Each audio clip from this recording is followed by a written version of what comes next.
එනවද මාත් එක්ක මං අලුත් අවුරුද්දට මොනවද හැදුවේ කියලා බලන්න. අලුත් අවුරුද්දට ගෙදර අස් කරන්න මං හිතන්නේ සතියක් විතර අපිට ගියා. ගෙදර අස් කරලා ඉවරනාට පස්සේ මං පටන් ගත්තා අලුත් අවුරුද්දට කෑම හදන වැඩේ. මට මේ පාර අලුත් දෙයක් එකතු කරන්න උවමනා වුණා.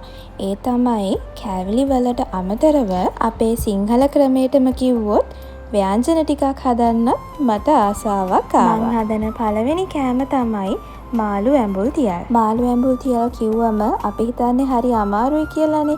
මං ඒකට ඊසි ක්‍රමයක් හොයාගත්තා. ඒක තමයි මෙන්න මේ මැක්කරි එකේ එන ෆිෂ් ඇඹුල් තියල් පේස්ට් එක. ඒකෙන් හදන්න හරිම ඊසි. පේස්ට් එකේ ඔක්කොම ඉන්ග්‍රීඩියන්ට්ස් ටික තියෙන නිසා අපිට තියෙන්නේ පේස්ට් එක අරගෙන වතුර ටිකක් දාලා මික්ස් කරගෙන අපි ගන්න මාළු වගේ ඒක හොඳට තවරලා ඊට පස්සේ මැටි හට්ටියක් අරගෙන මේ විදියට කරපිංචයි රම්පෙයි එතකොට කුරුඳුයි දාලා ඒ මාළු ටික මෙන්න මේ විදියට පිළිවෙලට තියාගෙන යන්න විතරයි. මට අමතක වුණා. මම මේ පේස්ට් එකට ලුණු ටිකකුත් ඇඩ් කරගත්තා. ඊට පස්සේ තියෙන්නේ මේක කුකර් එකේ තියන්න විතරයි.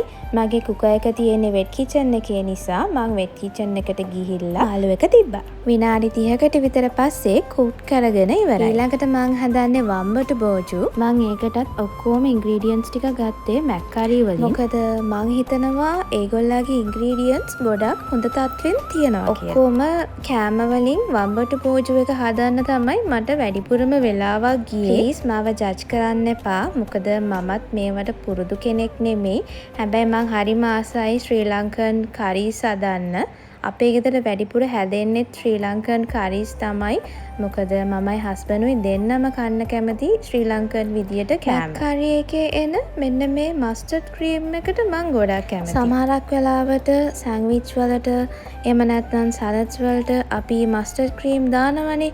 මේක ඒකට ගොඩක් රසයි. කොහොම හරි මම වම්බොට බෝජු එකත් හදලා ඉවර කරගත්තා. ඊළඟට මං ඇඩ් කරගත්තා උඹලකඩ සම්බෝලයක් හදන්න. මං නිතරම උඹලකඩ සම්බෝල ගෙදර හදනවා. මේ මං හදන්නේ මම හදන ඊසිම රෙසිපි එකකට. අනිත් එක මම ගන්න උඹල කඩේක මැක්කරි එකේ එන උඹල කඩේක. මොකද ඒක හරිම නීට්ලි කට් කරලා තියෙන නිසා හරිම ඊසි. ඒකත් ඉවරනාට පස්සේ මම පටන් ගත්තා පපඩා මික්ස්චර් එක හදන්න. මම හරිම ආස කෑමක් තමයි මේ පපඩා මික්ස්චර් එක. මම මේක කිරිබත් එක්ක තමයි කන්න වැඩියම කැමති. මාරම දන්නවද මේක රස වෙන්න මම තව සීක්‍රට් ඉන්ග්‍රීඩියන්ට් එකක් එකතු කරගන්නවා. ඒ තමයි මැක්කරි එකේ එන ස්පයිසි පීනට් මික්ස් එක. ඒක නිකන් මෙහෙම බයිට් කරන්නත් පුළුවන්. හැබැයි මම නම් කැමති මොකක් හරි දෙයකට මේ විදියට මික්ස් කරගන්න. ඒක ඇත්තටම මාර රසයි. කොහොම හදලි ඉවර වෙලා මේක නොකා හිටියොත් හරිම අපරාධයක් නේ. ඒක නිසා මං අද රැට හිතුවා යෙලෝ රයිස් එකක් හදලා මේ කෑම ටික කාලා බලන්න. ආපහු මට යෙලෝ රයිස් ඉක්මනට හදාගන්න ඕන නිසා මං ගත්තේ මැක්කරි එකේ එන යෙලෝ රයිස් මික්ස් පැකට් එක. ඇත්තටම මාරම සතුටුයි. මොකද මුළු ගෙදරම කෑම සුවඳයි. ඒකත් අර ගමේ කෑම වල එන සුවඳ තියෙන්නේ. අන්න ඒ වගේ. ඉස්සර මේව හදන්නේ ඉතින් අපේ අම්මනේ. දැන් ඉතින් අවුරුදු කාලෙට හදන්නේ මම. හස්බන්ඩ්ටත් ඉතින් කෑම ටික දැක්කට පස්සේ ඉන්න බැරි වුණා. එයා කාලා බලලා කිව්වා ගොඩක් රසයි කියලා. ඊට පස්සේ අපි මේ ටික අලුත් අවුරුද්ද වෙනකන් ජාස් වලට දාලා හොඳට පැක් කරලා තිබ්බා. අවුරුද්ද vlog එකකින් හම්බ වෙමු. Thank you for watching. Bye.